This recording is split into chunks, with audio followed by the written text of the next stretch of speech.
Hello everyone, today we'll be looking at my new Griswold crossing bell. So I got this bell off of eBay for about $326 in total, which that includes shipping.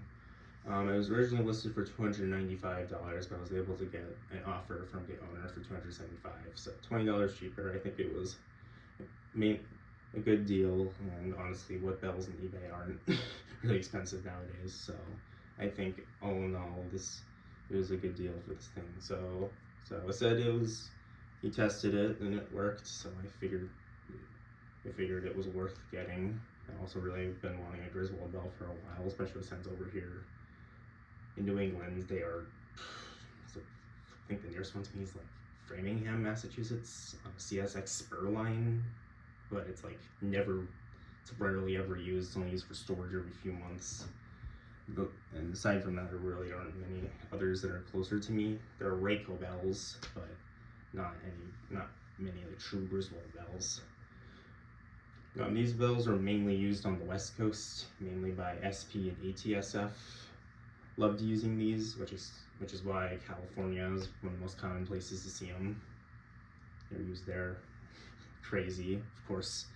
Not as many nowadays because replacements, but still find them a lot of times on like branch lines there and such, maybe sometimes main lines like on UP and BNSF. They weren't really used much here on the East Coast. I think New York Central, oddly enough, used some up in like Massachusetts.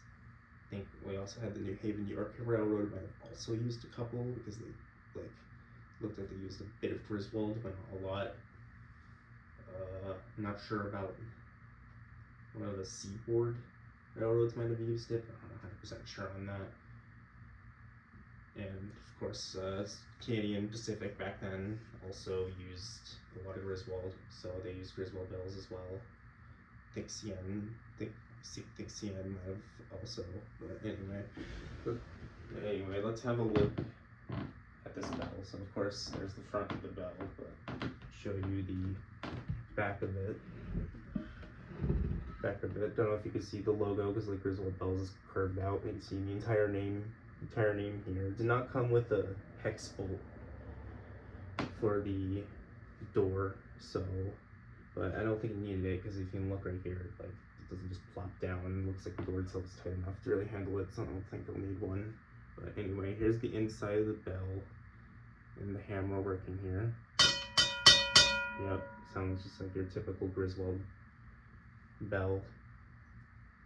It's overall in pretty nice condition. I'm not sure what railroad crossing this was on originally, but I just know it was somewhere in Southern California, likely on some BNSF or UP line, and this bell would have been formally installed by likely ATSF or SP,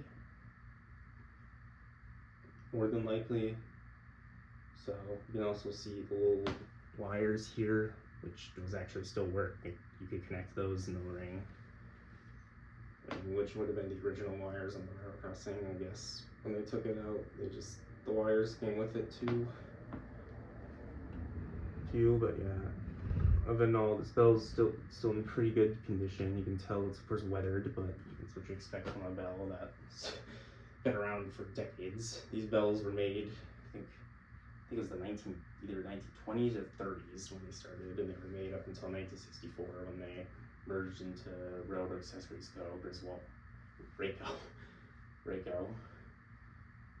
And after that, eventually went on to become Safetran. And yeah, this is like their older brother essentially. But yeah, it's a nice bell, and I test it and it works. It sounds great. Those videos will be coming. I also did one that had it paired with my Safetran, so it makes a really nice combo. But yeah, great classic bell.